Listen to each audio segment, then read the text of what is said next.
मैं वैभव और आप लोग देख रहे हैं UPPSC best online coaching YouTube channel. दोस्तों यहाँ पर आज के इस वाले वीडियो में हम लोग डे 11 का जो प्लान है आपका कि समीक्षा अधिकारी के लिए पढ़ना कैसे है, मतलब स्टेप बाय स्टेप कैसे आपको आगे प्रोसीड करना है। देखो एग्जामिनेशन लाखों बच्चे बैठने वाले हैं, लाखों बच्चे देंगे यहाँ पर, बट सफलता उसी को मिलेगी जो एक सही रणनीति के साथ में आगे बढ़ने वाला है।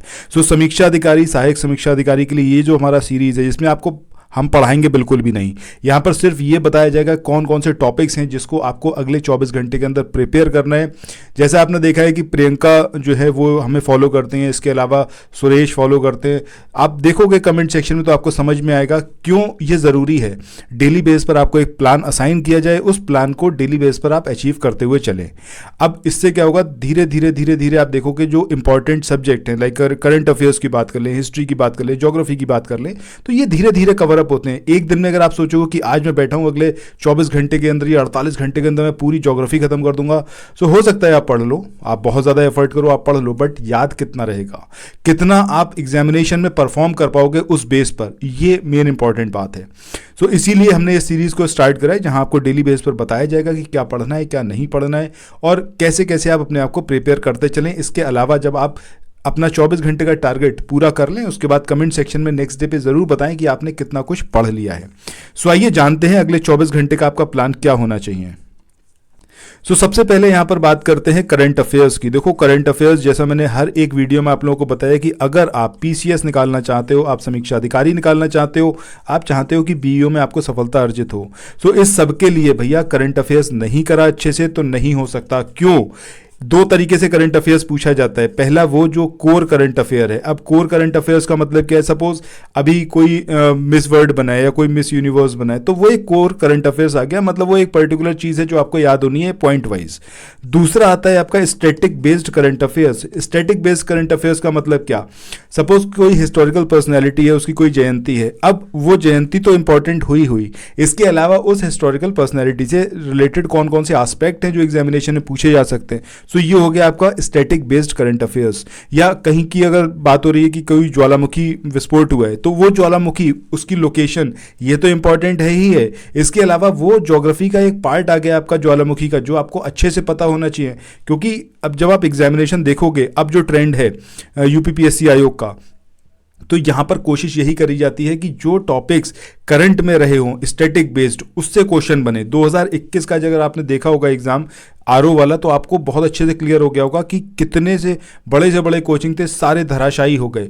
कोई गैस नहीं कर पाया कि एग्जामिनेशन में पूछा क्या जाएगा। रीजन बीइंग करंट बेस्ड जो पूरा स्टैटिक पोर्शन था वो उसके अंदर आया था, ठीक, मतलब स्टैटिक बेस्ड करंट अफेयर्स आया था। वो तकरीबन 60-65 क्वेश्चन तक चला गया था। और आप जानते हो 140 क्वेश्चन इन टोटल जीएस में आने, और 60 क्वेश्चन अगर इस तरीके के आएंगे तो फिर कैसे, अगर किसी को आइडिया नहीं होगा, किसी ने उस तरीके से पढ़ा नहीं होगा तो कैसे परफॉर्म करेगा। ठीक है, सो यहाँ पर अगर हम बात करें करंट अफेयर्स की, तो ये स्टैटिक बेस्ड और कोर करंट अफेयर्स मिला के आप मान सकते हो कि 55 क्वेश्चन के आसपास, 55 से 60 क्वेश्चन तक पहुंच सकता है। ठीक है, सो इसको पढ़ना बेहद ज़रूरी है और बहुत अच्छे से। तो इसके लिए मैंने आपको बताया था कि स्टडी फॉर सिविल सर्विसेज का अक्टूबर मंथ का करंट अफेयर स्टार्ट करो।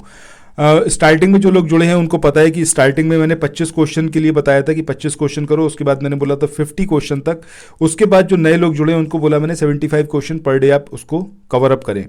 टोटल 500 क्वेश्चन उसके अंदर गिवन है। अब मुझे लगता है कि जो स्टार्टिंग से जुड़े हुए हैं वो तकरीबन 300 क्वेश्चन के लमसम पहुंच चुके होंगे। ठीक है, और अगर नहीं पहुंचे हो तो भैया आप जल्दी जल्दी पहुंचना स्टार्ट करो, क्योंकि इन टोटल 12 महीने का करंट अफेयर आपको पढ़ना ही पढ़ना है।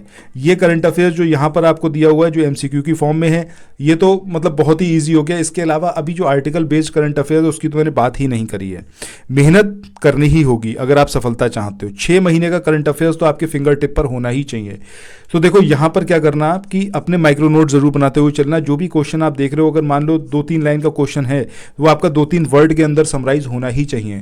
इससे आपको एक चीज़ और फायदा करेगी, जब आप मेंस एग्जामिनेशन दोगे समीक्षा अधिकारी का, वहाँ पर प्रेसी राइटिंग करनी होगी, संक्षेप में आपको लिखना होगा। एक पैराग्राफ दिया होगा, उसको 1/3 में, कम से कम 1/3 के अंदर उसे फिनिश करना होगा। सो यहीं से आप सीखोगे धीरे धीरे, यही आपकी आर्ट होगी। ठीक है, बट यहाँ पर जो माइक्रो नोट्स बनाओ वो इस तरीके से बनाना कि आप ही समझ पाओ। और तभी वो इतना शॉर्ट हो पाएंगे। दूसरा हमारा जो सब्जेक्ट चल रहा था इसमें हम बात कर रहे थे इंडियन हिस्ट्री की। सो इंडियन हिस्ट्री में आप क्या करो, इंडियन हिस्ट्री में अब जो आप नया वो करोगे तो इसमें आप देखना आयोग के बारे में। अब ये आयोग कौन से, जो मॉडर्न इंडियन हिस्ट्री की हम बात कर रहे हैं, और जो आपका ईस्ट इंडिया कंपनी है, तो ईस्ट इंडिया कंपनी के ड्यूरेशन में उसके बाद ब्रिटिश सरकार ने जो हिंदुस्तान पे रूल करा, तो वहाँ पर जो अलग अलग आयोग बने, चाहे फाइनेंस से रिलेटेड वो आयोग थे, चाहे वो एग्रीकल्चर से रिलेटेड थे, चाहे वो एजुकेशन से रिलेटेड थे, इन सारे आयोग को आपको एक जगह समराइज करके लिखना है अपने पास में, अपने माइक्रो नोट्स के फॉर्म में। और उसका जो आयोग का पर्पस था वो लिखिएगा, किसने हेड करा था, कौन से ईयर में वो आयोग पर्टिकुलरली बनाया गया था, एस्टेब्लिश हुआ था, ये सारी चीज़ें करनी है। अब इसमें आप कौन सा वीडियो फॉलो कर सकते हैं, तो स्टडी फॉर सिविल सर्विसेज का जो हिस्ट्री का कंपाइलेशन है, मतलब काफ़ी बड़ा है नो डाउट, तो उसमें स्क्रॉल करके देख सकते हो आप, या फिर सीधे आप यूट्यूब पर सर्च मारो और आगे स्टडी फॉर सिविल सर्विसेज लिख दो। मतलब ऐसे आप लिख सकते हो कि मॉडर्न इंडियन हिस्ट्री कमीशन, आगे स्पेस देके फिर आपने लिख दिया स्टडी फॉर सिविल सर्विसेज, तो आपको वो पर्टिकुलर चीज़ वहाँ पर देखने को मिल जाएगी। इस तरीके से इसको कवर अप कर सकते हो। 24 घंटे में ही कवर अप करना है, इससे ज़्यादा टाइम मत लेना। नेक्स्ट हम बात कर रहे हैं ज्योग्राफी की। देखो ज्योग्राफी की अगर हम बात कर रहे हैं तो geography is very important part.